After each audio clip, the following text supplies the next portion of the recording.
She said, "It's my money. I don't need your permission to spend it." After buying luxuries while I paid our bills, I replied, "You're right. You're an independent woman." I then opened my own private bank account. She discovered what her money really meant when an eviction notice showed up because she couldn't afford her half of the rent. I work in logistics for a large shipping company. My entire job is about managing systems. I track inputs, outputs, and the flow of resources. If a truck leaves the warehouse with a full load but arrives at its destination half empty, you have a problem. You have a leak. You have to find the source of the leak, and you have to fix it, or the whole system eventually collapses. For the last 2 years of our 6-year relationship, my life with my ex-girlfriend, Clara, was a system with a catastrophic, unfixable leak. When we first got together, we were a team. We were both in our mid-20s, just starting our careers, and we were scrappy. We built our life together from the ground up. I'm a planner, a saver. I get a quiet satisfaction from watching a savings account grow, from knowing there's a buffer for emergencies. Clara was not like that. She was a live-in-the-moment person. I thought her spontaneity balanced my careful planning. It took me years to realize she wasn't balancing me. She was just draining my resources. The financial arrangement we made when we moved in together was simple and I thought fair. I made about 30% more than she did, so we agreed on a 60-40 split for all our shared bills. We set up a joint account. Each month, we were supposed to deposit our respective shares to cover rent, utilities, groceries, and other shared costs. Whatever was left in our personal accounts was our own fun money. It was a good system, a logical system. And for the first few years, it worked. The leaks started small. About 3 years ago, I noticed our joint account was running low a few days before the end of the month. I checked the statements. I had put my 60% in, but her 40% was short by a couple $100. When I asked her about it, she was full of apologies. "Oh my God, I'm so sorry, Mark. I had to get my car serviced, and it was more than I expected. I'll make it up next month, I promise." I believed her. I covered the shortfall. But next month it was something else. A surprise vet bill for her parents' dog. A dental emergency. The excuses were always plausible, and I was always the one making up the difference. Then the luxury items started appearing. She worked as a junior marketing associate, a job with a modest, predictable salary. Yet, she started coming home with designer handbags, expensive shoes, and the latest tech gadgets. We're not talking about thousands of dollars at once, but a steady, constant stream of purchases that I knew her leftover, fun money couldn't possibly cover. I remember one specific Saturday. I had spent the day replacing the worn-out brakes on my very practical, very paid-off sedan.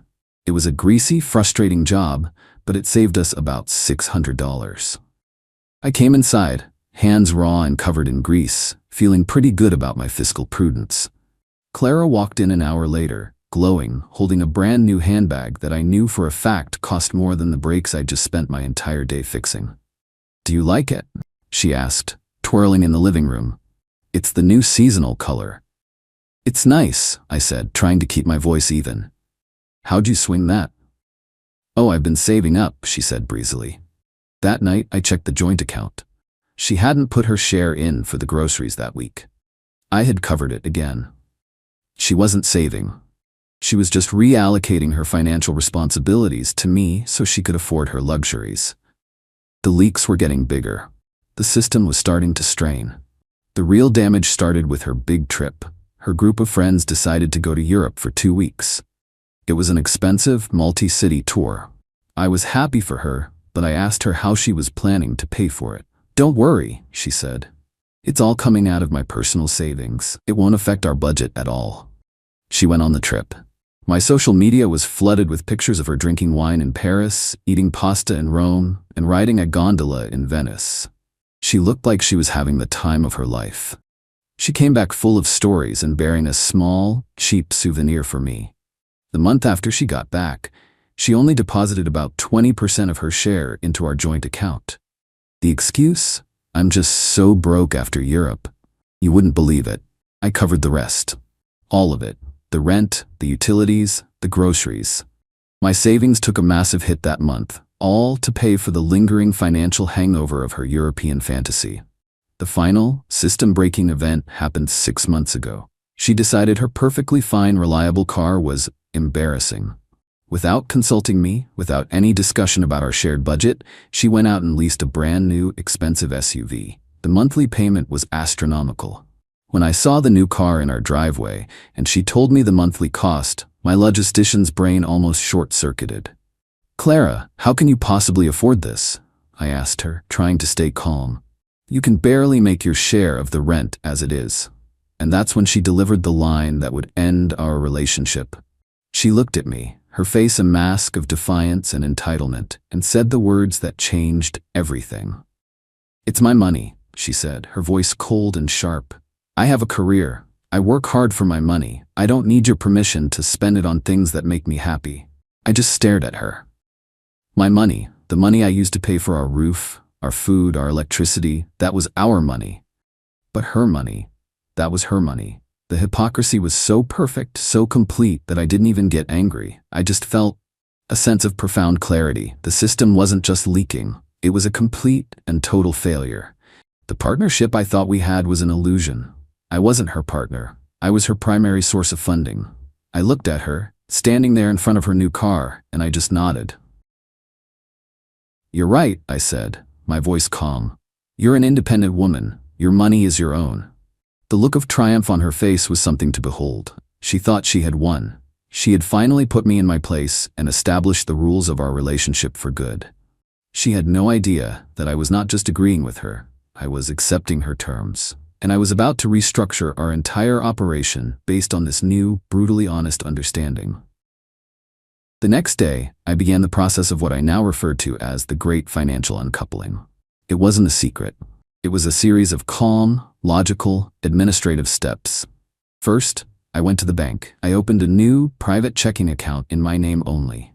I rerouted my direct deposit from my job to this new account. Second, I sat down with our bank statements from the last 2 years. It took me an entire weekend.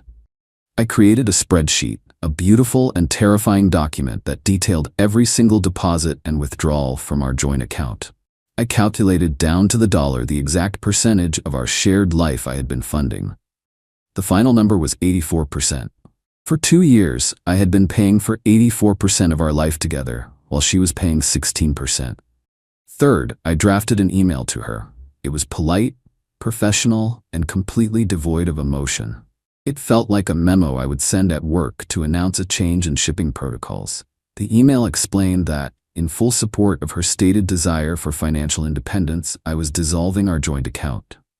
I explained that I had opened a new personal account. I then proposed a new, fairer system for managing our shared household. There would be no more joint account. I would pay my half of the rent directly to our landlord. She would be responsible for paying her half directly. I would keep the electricity and water bills in my name, and she could take over the internet and gas bills. We would split groceries week by week. I attached the spreadsheet as a reference to show her why this new, transparent system was more equitable. I framed the entire thing as a positive step, a way to empower her and support the independence she so clearly valued. I ended the email with, "I think this is the best way to honor your perspective on personal finances. I completely support you." She read the email, and to my surprise, she was thrilled. She saw it as a massive victory. She didn't even look at the spreadsheet. All she heard was, "I'll stop nagging you about your spending." She saw it as me finally surrendering, finally accepting her terms. She agreed immediately. For the first week of the new system, she was on top of the world. She went on a massive shopping spree. With the money that was no longer being funneled into a boring joint account, she was free. She came home with bags from expensive stores, a new laptop, and tickets to a music festival. She was living her best, most independent life. The first sign of trouble came about 10 days later. The internet bill, which was now in her name, was due. I got a notification that our Wi-Fi had been shut off. I politely reminded her that it was her responsibility now. She paid it, but with an audible, annoyed huff. A few days later, her new car payment was due. I saw her staring at her banking app, a look of genuine stress on her face. The real test, of course, was the rent. It was due on the 1st of the month. On the 28th, I made a clean online payment of my exact 50% share to our landlord. I knew, based on the numbers in my spreadsheet and her recent spending, that there was a statistical certainty she did not have her half. The first of the month came and went. The air in our apartment was thick with a tension only I seemed to understand. On the third of the month, a polite reminder email from our landlord arrived, addressed to both of us. On the fifth, as is standard legal procedure, a formal notice to pay rent or quit was posted on our front door. It was bright pink. You couldn't miss it. I was in the kitchen making coffee when she came out of her room and saw it. She let out a little shriek. She ripped it off the door and stormed over to me, her hands shaking. "What is this?" she yelled, waving the pink paper in my face.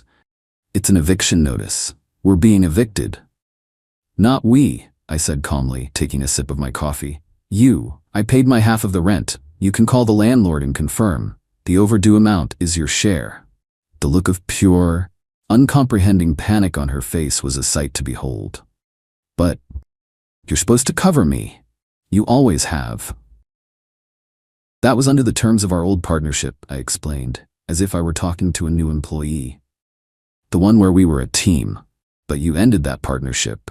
You declared your financial independence. This is what independence looks like, Clara. It means you are responsible for your own share.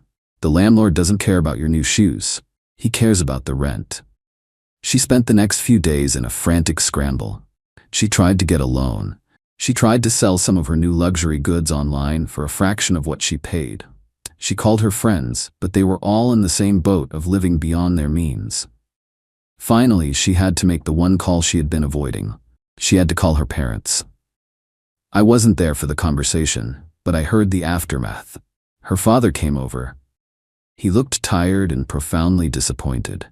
He wrote a check to the landlord to cover her rent, but he gave her a lecture that I could hear through the closed bedroom door. The fantasy of the high-flying, independent woman crashed into the humiliating reality of a parental bailout. The apartment was never the same after that. The joy was gone, replaced by a cold transactional bitterness. She couldn't afford her lifestyle and her half of the bills. The new car she was so proud of became a source of monthly terror. She finally had to admit defeat. A month later, she told me she was moving out. She moved back into her parents' house to save money. The expensive SUV was repossessed a few months after that because she couldn't keep up with the payments. I'm still in the apartment. I can easily afford it on my own. It's quiet now. The closets aren't overflowing with things we can't afford. The budget is balanced. The system is efficient. She said she was an independent woman and that her money was her own. I didn't get revenge. I just agreed with her. I gave her exactly the independence she asked for. She just never realized that independence had a price tag. And it was a price she absolutely could not afford to pay.